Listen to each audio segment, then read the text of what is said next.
Hello, this is Miss Molly. I'm at the Goshen County Library, and this is the last packet in your packet for the summer reading program, Imagine Your Story. And there are some color pages. There's a cool recipe for Play-Doh. There is a maze at the end for those of you ready to get the dragon or the knight up to the top of the castle. So the book we're going to be reading this week is called The Night Dragon by Naomi Howarth.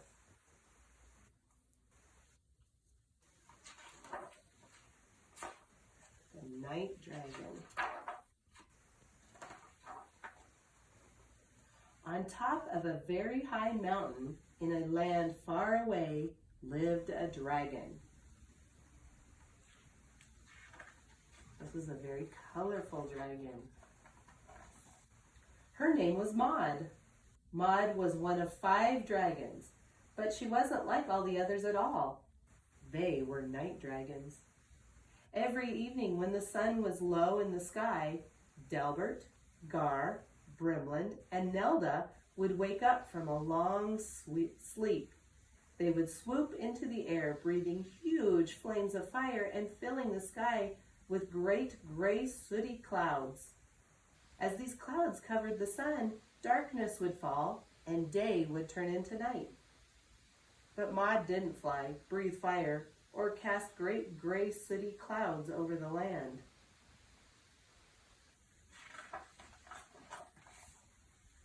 "Why don't you fly, Maud?" snarled Delbert. "She's a weedy wimp. Her wings are too weak," croaked Gar. "She's not tough enough to take on the sun," shouted Brimlad.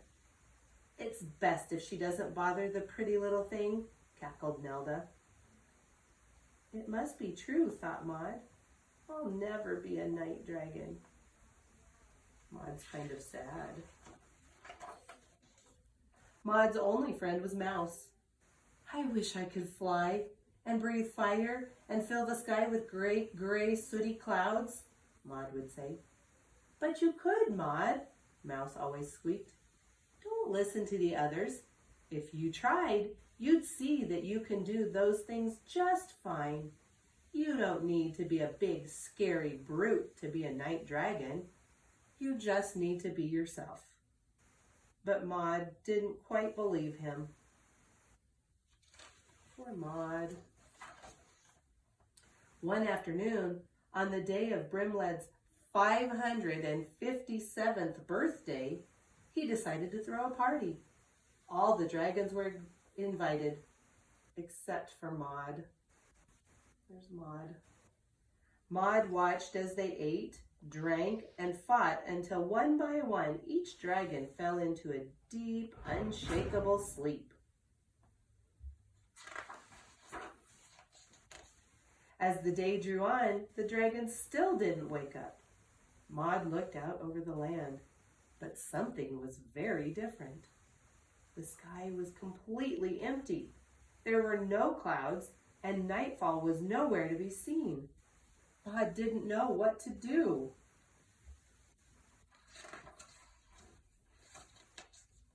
"Maud," said Mouse, "you have to try and fly. Otherwise, the sky will stay light all night."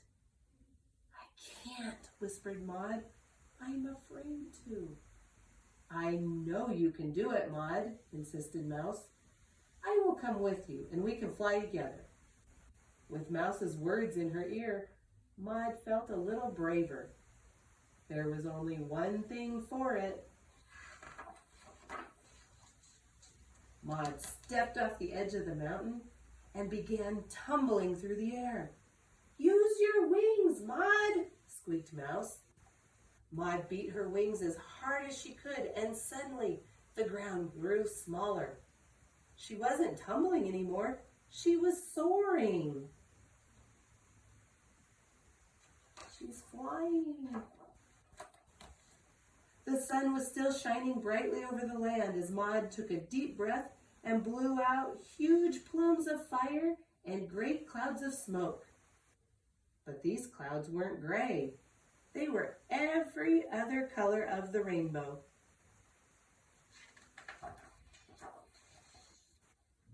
Together, Mouse and Maud sailed over mountains and fields.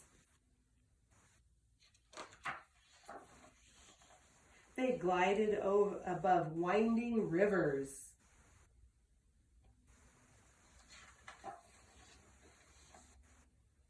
They soared over cities until the whole sky was filled with brilliant hues.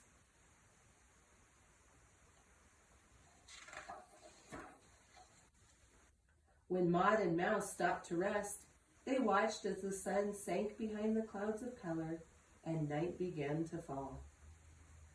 "Thank you for believing in me, Mouse," said Maud. "Thank you for the adventure," he squeaked. "I rather like being a flying mouse. And look how beautiful you have made everything, just by being yourself."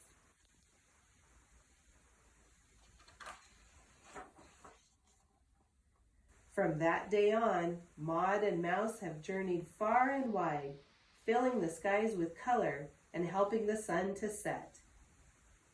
And though the other dragons still try to cover everything in great gray sooty clouds, Maud and Mouse keep flying. So the next time you see a colorful sunset, you'll know that Maud and Mouse aren't far away. See how pretty the sky is? The end. Make sure that you stop by the library and pick out some more books that follow the Imagine Your Story